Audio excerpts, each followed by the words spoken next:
Hey everybody, Nick here, and today I got a disassembly and maintenance video for you on this little guy right here. This is the Bestech Tonic. This is a weird knife, internally speaking. This is a backlock, but it has a ball on the backlock. It's very, very strange. I can't wait to get this guy apart. All right, the question then becomes, how do I do that? Looks like I'm probably going to have to take off the pivot screw, certainly. Then probably also, I don't know, I might have to take off the micarta, but I might not. But at the very least, I need to take off this screw, probably this screw too. And it's probably just the top of the clip screws, so I'm going to try that first. By the way, if you're curious about any of the tools I'm using, check out nickshabazz.com/tools. This mat here is non-standard. This is a new mat that's being made by KnifeJoy, and is actually quite nice. So I've been trying that out here, but don't count this as an official recommendation yet because, well, this is just my second disassembly with it, so got some time yet to make a decision. But okay, I bet this is going to need to come loose. Pop that out, okay. And then probably this too. Oh boy, that was kind of on there. All right, now the question becomes, does the knife come apart? I kind of suspect the answer is going to be no, but let's find out, shall we? The way I'm finding out is just using a little bit of this spudger tool here to try and kind of pop things open. The big question that remains is just answered, actually. I'm going to zoom in here and tell you how I answered my question.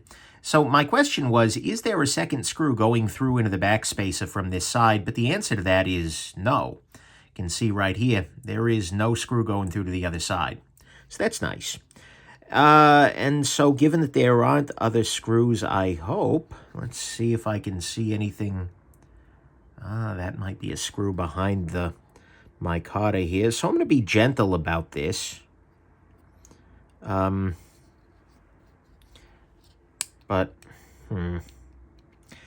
let's see if we can spread this guy apart. And if it fights me at all, I'm going to assume there's another screw in there.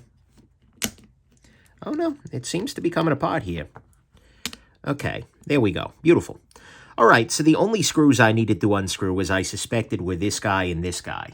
Oh, I need to zoom way back out there. And what we see here is the internals of the knife. And, oh, that's neat. The backspacer is the spring. That's very neat. Okay. So what we're going to see here is this is a backlock, right? This functions like any other backlock in basic form. But the difference is that this guy has a little tiny ball, and I'll just take the blade out so I can show this to you directly. Hopefully I'm not screwing myself by taking this, taking the backlock ball out. Let's pop that loose, and then that'll let it come off of tension. Okay, beautiful. So instead of just having a flat metal piece here, there is actually a little tiny itty-bitty detent ball. Well, it's not a detent ball anymore. It's a backlock ball, which isn't a thing, but now it's a thing. So I suppose it's a thing. Anyways, it's got a little tiny ball here at the end, and that little tiny ball is what rides along the tang of the blade. This reduces friction pretty substantially as it is going, making this a very, very straightforwardly thumb-flickable backlock, which is kind of cool. I'm going to admit that, right? And more importantly, it's different, right? I don't have a strong, feeling, ow, sorry, I just managed to hurt myself.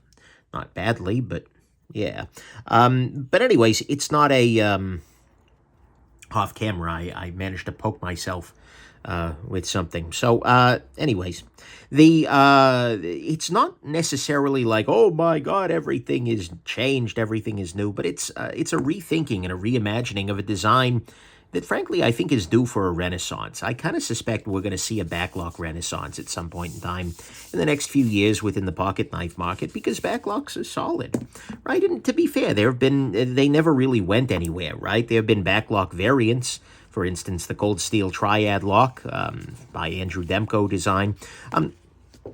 that have been around for a long time that have been pretty damn solid. Am I still zoomed in? Oh my God.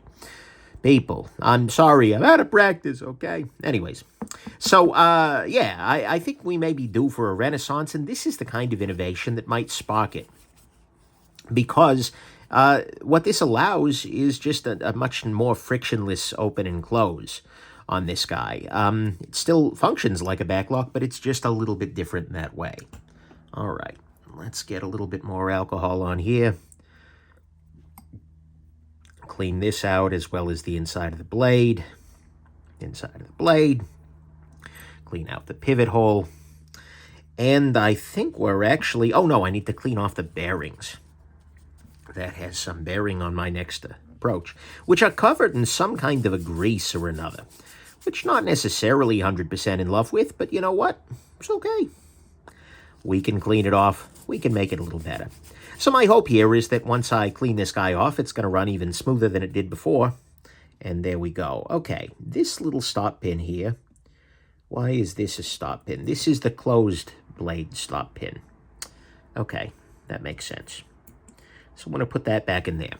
Now let's put this guy back together. Now, one of the problems with backlocks, at least historically, is that... okay. Hold on. No, okay, good. They've done this the correct way. So what I was just wondering is which side does the pivot need to go into? Because resetting a backlock, that is putting a backlock back together, can be very difficult if things are kind of done poorly for reassembly, and I think this one's going to be okay. Unfortunately, this pivot has a D shape to it. That's what makes it non-free spinning, but the D shape is milled into this side rather than this one. So we're going to have to kind of play with that alignment. The alignment needs to go back. It needs to be facing that way.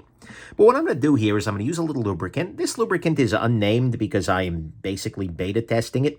Tried it on some other stuff. It's been fine. But I don't want to give it a name until I'm ready to give it an endorsement, if that makes sense to you all. So anyways, it is a lubricant. It does fine work. So anyways, there you go. But we're going to go on ahead and continue the lubricational process right over here. I am also going to put a little lubrication right along the side of this lock bar here, knowing that that'll, you know, allow its travel to be a little smoother, and I'll put some right here as well. Oh, there. This bottle is making me even more X on Shabazz than usual. All right. So let's put a little bit there, a little bit here, and let's start putting this guy back together.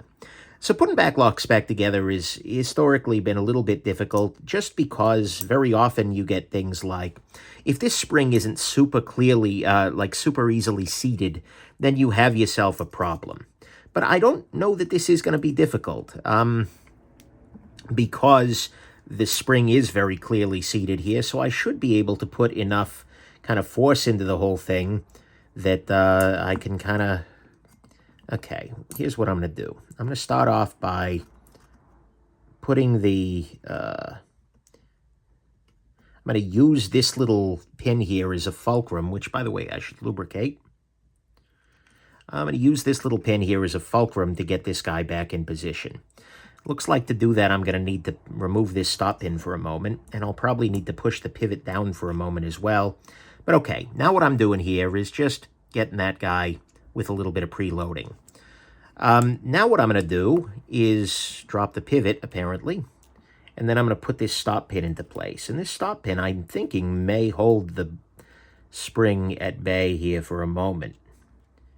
Yeah, kind of does. All right, good. Now what I'm going to do is put the pivot through here. Now what I'm going to do is put the...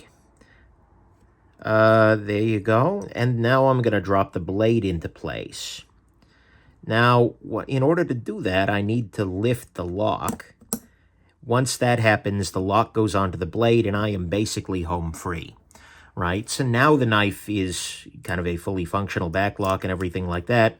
I need to be a little bit careful with that just because, well, it could very easily come off of that. But I think we're good to go to put this guy back together. I will lubricate this here. And actually, I should lubricate the ball here as well, just so that'll kind of spread alongside there. All right, next step is going to be get everything kind of seated there. And hopefully this won't be too big of an issue, depending kind of on the stiffness of the back of the lock pin there. There we go. So what I needed to do is to get both the pivot pin around the backlock lever there in place, as well as that secondary stop pin. Both of those needed to get in place. Once they were in place, then I could snap everything else back together. Use a little bit of thread locker on this guy. Where is my... Using some blue Loctite on a stick here. And there we go. Put this in place. We see here that it does have a pivot collar, but that pivot collar is sort of separate. And so, should be good to go. And I believe I have the D shape in there aligned, but if it doesn't want to go all the way in, then that's the problem. But it went all the way in, so I did in fact have it aligned. Okay, next up, I want to install the screws here.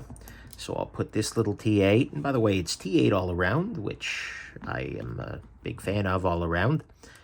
And let's go ahead and put this in position here. Oh, look at this. Okay, there we go. Just got that snapped in. Probably could have used the screw to do that, but I'd just as soon not. These are relatively small screws here. Okay, tighten this down right quick. Beautiful. Beautiful. Beautiful. No play. That's nice. Work this back and forth just a little bit. A little bit of stick there. Oh yeah, that's nice.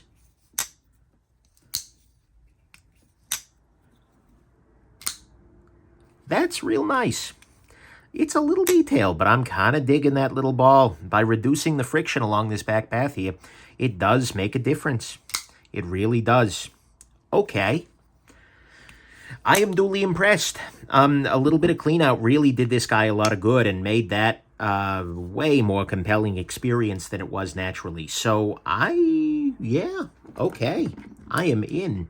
I like this. This is nice. So anyways, there you go. That's, by the way, not an endorsement of the full knife itself. That's something I'll need to give once I spend some more time with it. But for the most part, first blush, yeah, nice.